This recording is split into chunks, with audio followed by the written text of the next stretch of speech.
Hello, my name is Laurie Chen, and my Chinese name is Chen Qianping. Um, I'm a very new member of IEC, and I'm based in London. And I was asked how do I happen to become an interpreter. To cut long story short, I could not become an official interpreter in China because there is height restriction, meaning that I'm not tall enough to become an official interpreter in China. So being in the UK since 1994, I'm lucky to choose the profession that I always dream of. So I'm very valued the opportunity I have in London and in Europe working as a conference interpreter.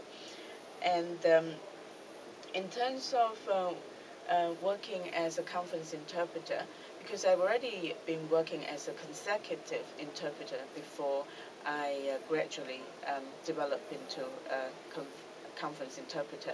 So I still quite like sometimes walk out of the booth, go to talk to Chinese delegates who attend the conferences, and I quite like the interaction with them. And it's hard to know what you don't do with the Chinese these days. I think Chinese people are very adventurous. So it's all depends on the individuals. But if you are polite and courteous, I'm sure there are lots of things you can get away with. And I like working with IEC colleagues in Europe or non-IEC members. And because Chinese language is in good demand these days, so hopefully, I hope one day we will no longer be exotic language, but a language used more commonly.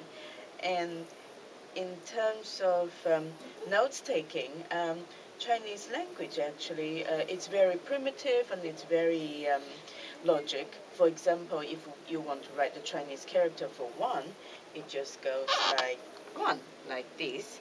And if you want to write two, it's just like that. And three, it's just 3 strokes. But you probably don't want to know about 4 because it gets really complicated. And for doing notes for consecutive interpreters, sometimes we could use just a combination of both English and Chinese. For example, if I want to say economic growth, I might just put eco and then like that. Or I can also just write a Chinese name like that. Sometimes depends on whether writing the Chinese takes longer time or writing the English saves you some time. So I use a mixture. I learned how to make notes from other colleagues, and I also discovered everybody has a different way. I wasn't fortunate enough to go to any interpreting schools, so pretty much I learned to become an interpreter as I'm on the job.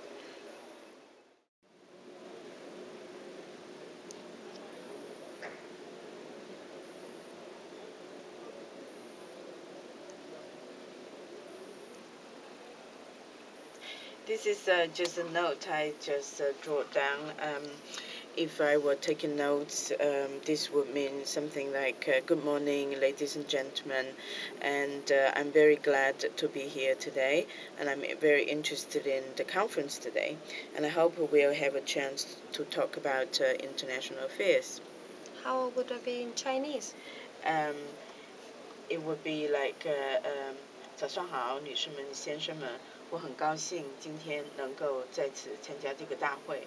我对这个会议的议题呢是非常的感兴趣，而且呢，我也希望今天大家有机会来谈一下我们的这些国际事务。These days, when you meet a Chinese person and you want to impress them, probably the first impression will be how you hand your business card. As most of you probably already know, when you hand a Chinese a business card, you do it with both hands, and you